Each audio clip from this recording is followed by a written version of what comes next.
నమస్తే అండి. నా పేరు గోవర్ధన్ ముఖ్యర్ల. గత 6 సంవత్సరాల నుంచని ఈ హైదరాబాద్ రియల్ ఎస్టేట్‌కి సంబంధించి అనాలిసిస్ చేయడం జరుగుతుంది.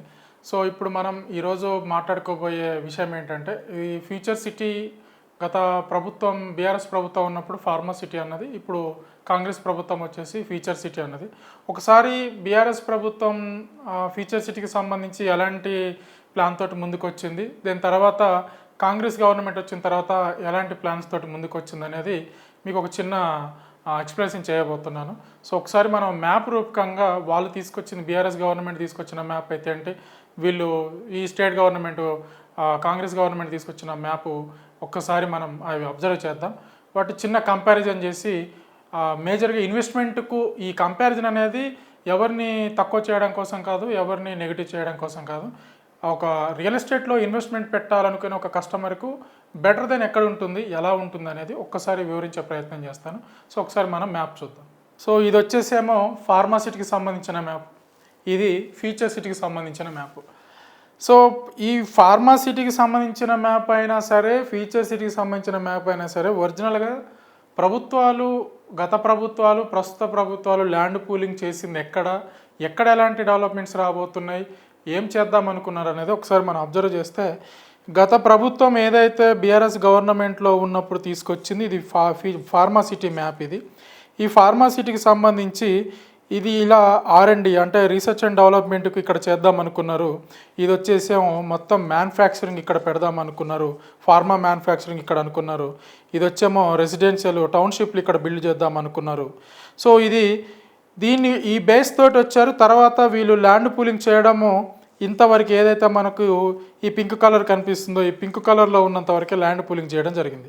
అదే నథింగ్ బట్ మీర్ఖాన్పేట, కుర్మిద్ద, తాటిపర్తి, నానక్ నగరు, మేడిపల్లి, ఈ 5 విలేజ్లలో మాత్రం ల్యాండ్ పూలింగ్ చేశారు. తర్వాత మిగతా ఈ అనుకున్న వాటి దగ్గర ఇంకా ల్యాండ్ పూలింగ్ చేయలేదు. దీంతో పాటు ఒక్కసారి మళ్ళీ మనం ఫ్యూచర్ సిటీ విషయానికి వచ్చేస్తే, ఇది future city map. Future city map అని అంటే, గత ప్రభుత్వం ఏదైతే ల్యాండ్ పూలింగ్ చేసి గవర్నమెంటు, ఇప్పుడు ప్రస్తుతానికి గవర్నమెంట్ ఏర్పడినప్పుడు ల్యాండ్ పూలింగ్ చేసి వెళ్ళిపోయిందో, ఈ ల్యాండ్ 14,000 ఎకరాల ల్యాండ్ టోటల్గా ఫీచర్స్ ఫార్మా సిటీ ప్లాన్ ఏంటంటే 19,333 ఎకర్స్ వీళ్ళ ప్లాన్. ఫ్యూచర్ సిటీ ప్లాన్ ఏంటి, 16,000 ఎకర్స్లో ఫ్యూచర్ సిటీకి సంబంధించిన కంపెనీస్ డెవలప్మెంట్స్, బట్ 50,000 ఎకర్స్లో అది ఫ్యూచర్ సిటీ రాబోతుంది.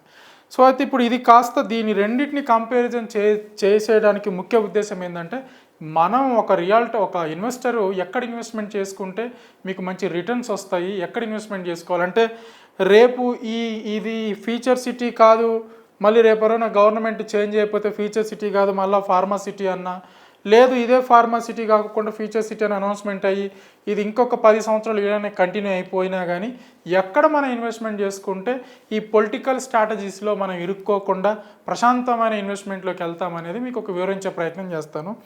మనం ఒకసారి క్లీన్గా అబ్జర్వ్ చేసుకుంటే, ఫార్మా సిటీ అని చెప్పినా ఉన్న ల్యాండ్ ఇదే, ఫ్యూచర్ సిటీ అని చెప్తే ఉన్న ల్యాండ్ ఇదే.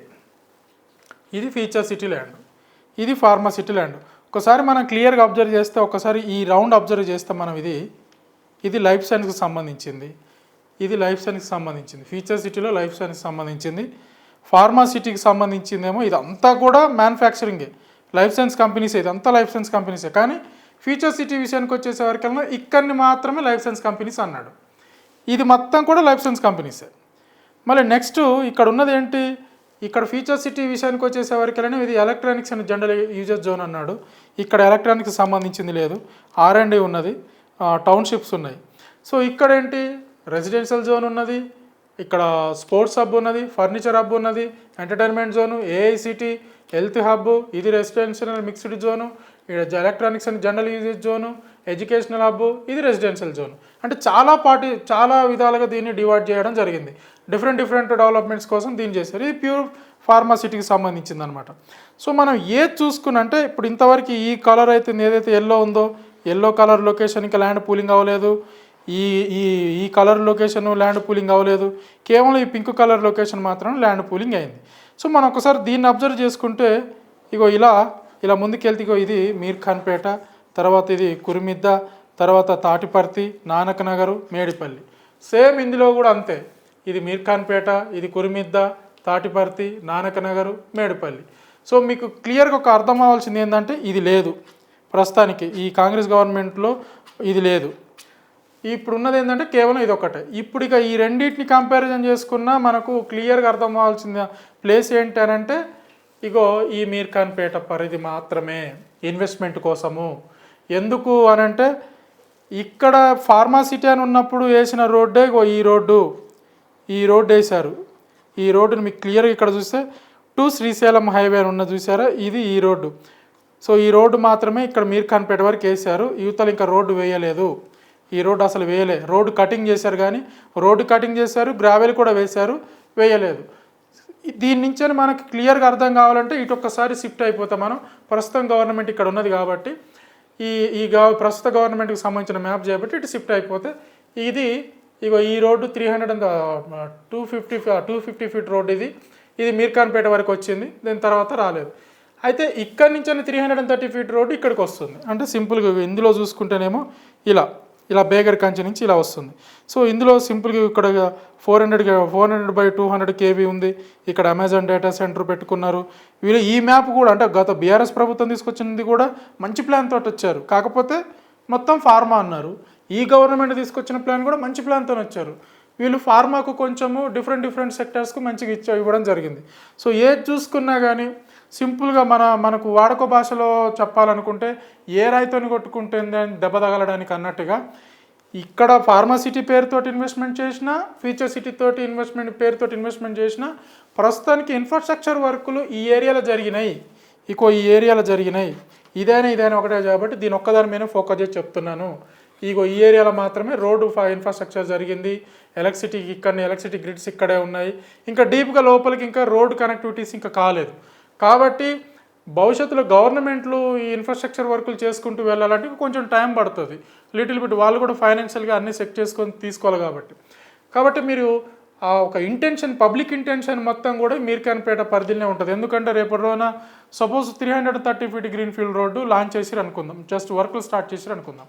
సో దానికి సంబంధించింది మీడియా ఏం చెప్తుందంటే 330 feet green field road phase 1 start అయింది రావిర్యాల నుంచి అని మీర్ఖాన్పేట వరకు.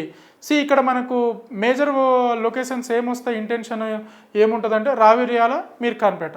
సో రావిర్యాలలో మా ఒక మిడిల్ క్లాస్ వాళ్ళు ఇన్వెస్ట్మెంట్ చేసేంత ప్రైజెస్ ఉన్నాయంటే లేవు, హై ప్రైజెస్ ఉన్నాయి. సో 30,000 నుంచి పై రేంజ్లో ఉన్నాయి. సో మీర్ఖాన్పేటలో అంటే చేసుకోవచ్చు, ఆఫ్టర్ మీర్ఖాన్పేట చేసుకోవచ్చు. బిఫోర్ మీర్ఖాన్పేట మళ్ళీ అదే పరిస్థితి 25,000, 30,000, 35,000 అలా ఉన్నాయి. మీర్ఖాన్పేట దాటిన 1 కిలోమీటర్ నుంచి ముందుకెళ్తేనే 15,000 నుంచి 20,000 బిట్వీన్లో ఉన్నాయన్నమాట.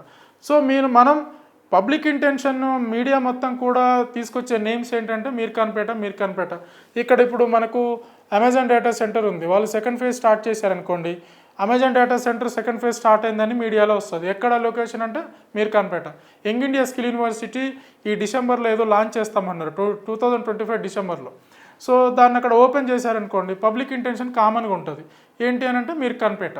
సో ఇక్కడ మీడియాలో కానివ్వండి, ఎలక్ట్రానిక్ మీడియా కానివ్వండి, ప్రింటింగ్ మీడియా కానివ్వండి, ఎలా చూసుకున్నా కానీ మీర్ఖాన్పేట అనే నేమ్ రావడం వల్ల పబ్లిక్ ఇంటెన్షన్ మొత్తం కూడా మారిపోతుంటుంది. మీర్ఖాన్పేట అంట, అక్కడ పోయి మనం కూడా ఇన్వెస్ట్మెంట్ చేద్దామని. సో ఈ సిచ్యువేషన్ కరెక్ట్ సిచ్యువేషన్ మనం ఇన్వెస్ట్మెంట్ చేసుకోవడానికి. సో వాళ్ళు యాక్టివిటీ స్టార్ట్ చేసిన తర్వాత మనం తీసుకుందామని అనుకుంటే, సో రియల్ ఎస్టేట్లో మీకు తెలవంది కాదు, సింపుల్గా ఒక యాక్టివిటీ జరిగిందంటే ఆటోమేటిక్గా 1,000-1,500 పర్ స్క్వేర్ యార్డ్ మీకు రేట్లు పెంచడం జరుగుతుంది. కాబట్టి ఇది ఇన్వెస్ట్మెంట్కి కరెక్ట్ టైము. సో దీన్ని బేస్ చేసుకొని మాత్రం మీకు ఫ్యూచర్ సిటీ అయినా సరే, ఫార్మా సిటీ అయినా సరే, ప్రస్తుతానికి ఏది అనుకున్నా సరే కొంత మనం సేఫ్ జోన్లో ఉండి ఇన్వెస్ట్మెంట్ పెట్టుకునే ప్రాంతం మాత్రం ఒక మీర్ఖాన్పేట. ఈ ప్రాంతం అంటే ఇన్ఫ్రాస్ట్రక్చర్ ఉన్నది బ్రదర్, మేజర్గా ఏంటంటే ఇన్ఫ్రాస్ట్రక్చర్ ఉంది. నేను కేవలం ఇన్ఫ్రాస్ట్రక్చర్ పాయింట్ ఆఫ్ వ్యూని బేస్ చేసుకుని చెప్తున్నాను. ఇక కొంతమందికి అనిపిస్తుండొచ్చు మేడిపల్లి కాదా, నక్కర్త కాదా, కురిమిద్ద కాదా అంటే ఉంటాయి బ్రదర్, వాటిలలో కూడా మీరు ఇన్వెస్ట్మెంట్ చేసుకోవచ్చు, మేము కాదనట్లేదు. కానీ మనం ఒక ప్రాపర్టీలో ఇన్వెస్ట్మెంట్ చేస్తున్నామంటే మేజర్ పాయింట్ ఏం చేస్తామంటే రోడ్డు కనెక్టివిటీ ఎలా ఉందనే చూస్తాం. కాబట్టి ప్రస్తుతానికి రోడ్డు కనెక్టివిటీ ఇక్కడే ఉంది, ఇక్కడ ఇంకా రోడ్డు కనెక్టివిటీలు లేవు. రోడ్డు కనెక్టివిటీ గ్రామ పంచాయతీ రోడ్డు కనెక్టివిటీలు ఉన్నాయి, 15 ఫీట్ల రోడ్లు, 20 ఫీట్ల రోడ్లు అవైతే ఉన్నాయి. చాలా డీప్కి వెళ్ళాలి, ఇంతవరకు ఇంకేం కంపెనీస్ రాలేదు, కొంచెం ముందుకు వెళ్ళాలి. సో ఈ ఏరియాలో మీకు మేజర్గా ప్రైజెస్ విషయానికి వచ్చేస్తే, ఇన్వెస్ట్మెంట్ ప్రైజెస్ విషయానికి వచ్చేస్తే మనకు దొరికే ప్రైజులు బిఫోర్ మీర్ఖాన్పేట 25 నుంచి 35, ఆఫ్టర్ మీర్ఖాన్పేట 15 to 20,000. సో దాని తర్వాత మన బడ్జెట్ అంత సూటబుల్ లేదు, నెక్స్ట్ ప్లేస్ ఏదైనా చెప్పొచ్చు కదా మీరు అనుకుంటే నందివనపర్తి వెళ్ళొచ్చు. అటు కూడా కాదు, ఇవన్నీ స్ట్రాటజీలు ఇవన్నీ కాదు, మాకు ఈ పొలిటికల్ స్టంట్స్ తోటి ఎందుకు, మేము కేవలం శ్రీశైలం హైవే సైడ్ కంపల్సరీ ఇటే పెట్టాలనుకుంటున్నాం, సౌత్లో ఇక్కడే పెట్టాలనుకుంటున్నాం, ఇన్వెస్ట్మెంట్ ఇటే తీసుకుంటాం మేము అనుకుంటే కనుక బెటర్ మీరు హైవే కాన్సెప్ట్లో ఇన్వెస్ట్మెంట్ చేసుకోండి. శ్రీశైలం హైవే కాన్సెప్ట్లో ఇన్వెస్ట్మెంట్ చేసుకోండి. అది కూడా టువర్డ్స్ మనం ఆమన్గల్ ఉంటే లెఫ్ట్ సైడ్ 1 కిలోమీటర్ వరకు వెళ్ళొచ్చు. ఎందుకంటే మళ్ళీ భవిష్యత్తులో గవర్నమెంట్ ల్యాండ్ పూలింగ్ చేస్తూ ఉంటుంది. మళ్ళీ ఒక భవిష్యత్తులో మళ్ళీ మీది ల్యాండ్ పూలింగ్లో మీ అగ్రికల్చర్ ల్యాండ్లు వెళ్తాయి, ల్యాండ్ పూలింగ్లో వెంచర్లు వెళ్ళవు. మళ్ళీ వెంచర్లు ఎప్పుడు వెళ్తాయంటే పబ్లిక్ యూజ్కి సంబంధించిన యాక్టివిటీ లైక్ రోడ్లు వస్తున్నాయి అనుకోండి, అప్పుడు ల్యాండ్ పూలింగ్లోకి వెళ్ళిపోతుంది. సో కాబట్టి కొంచెం లెఫ్ట్ సైడ్లో 1 కిలోమీటర్ వరకు వెళ్ళొచ్చు. టువర్డ్స్ మీరు ఆమనగల్లు రైట్ సైడ్ అనుకోండి, 1/2 కిలోమీటర్ వరకు మాత్రం నేను బాగా రిఫర్ చేయగలను. 1 కిలోమీటర్ అంటే నేను అంత పెద్ద రిఫర్ చేయను. 1 కిలోమీటర్ వరకు కూడా వెళ్తున్నారు, 1.5-2 కిలోమీటర్స్, కొన్ని ప్రాజెక్ట్స్ 5 కిలోమీటర్స్ డిస్టెన్స్ దాకా కూడా ఉన్నాయి. ఎందుకు అని అంటే మంచి మంచి డెవలప్మెంట్స్ ఉంటాయి, ప్రాజెక్ట్ ఇన్సైడ్ ప్రాజెక్ట్లో మంచి మంచి డెవలప్మెంట్స్ ఉంటాయి. మాకు అంత పెద్ద అప్రిషియేషన్ రానవసరం ఏం లేదు, మాకు సింపుల్గా మాకు ప్రాజెక్ట్ ఉంటే చాలు, దాంట్లో development, club house, swimming pool, మంచి గార్డెన్ ఉంటే చాలు, వీకెండ్లో పోయి ఎంజాయ్ చేసుకుంటాం అనుకుంటే మీరు left side right side towards Amangal right side మీరు మీ ఇష్టం ఎంత డిస్టెన్స్ అని వెళ్ళొచ్చు. ఇన్వెస్ట్మెంట్ పాయింట్ ఆఫ్ వ్యూలో అయితే కనుక నేను కేవలం first priority only Srisailam highway కాన్సెప్ట్లో అనుకుంటే రైట్ సైడ్ మీరు ప్లాన్ చేసుకోవచ్చు అప్ టు కడతాల వరకు. ఆమనగల్ గారు కూడా వెళ్ళొచ్చు, బట్ మీరు వెయిటింగ్ పీరియడ్ అనేది ఎక్కువ. మీరు ఆమనగల్లు దాకా వెళ్ళారనుకోండి, మీరు తీసుకునే లొకేషన్ వెయిటింగ్ పీరియడ్ ఒకటి ఉంటుంది, కడతాలనుకోండి ఒకటి ఉంటుంది, కందుకూరులో ఒకటి ఉంటుంది. ఇవన్నీ కాదు, ఫ్యూచర్ సిటీ కాన్సెప్ట్ అనుకోండి, లోపలికి వెళ్ళాలి, హైవే నుంచి అని మీరు దగ్గర దగ్గర 10 కిలోమీటర్ లోపలికి వెళ్ళాలి, 8-10 కిలోమీటర్ లోపలికి వెళ్ళాలి. సో అక్కడ మళ్ళీ మీకు దాని వెయిటింగ్ పీరియడ్ వేరే ఉంటుంది. సో ఏదైనా మీరు పెట్టే మీ బడ్జెట్ మీ వెయిటింగ్ పీరియడ్ని బట్టి మీరు ఇన్వెస్ట్మెంట్ చేసుకోండి. సో ఇది దీనికి సంబంధించింది, ఈ రెండింటిని కంపారిజన్కి సంబంధించి. సో మీకు ఇంకేమైనా డౌట్స్ ఉండి నన్ను మీరు అప్రోచ్ అవ్వాలనుకుంటే కనుక నా నెంబరు 9390487807. నా పేరు గోవర్ధన్ ముఖ్యర్ల. సో ఈ వీడియోలు ఫాలో అవుతుండండి, ఛానల్ కూడా ఫాలో అవుతుండండి. మీకు భవిష్యత్తులో మంచి మంచి డెవలప్మెంట్స్ ఏవైతే వచ్చాయో వాటి గురించి సంబంధించి మీకు తప్పకుండా వీడియో ద్వారా తెలియజేయడం జరుగుతుంది. Thank you so much.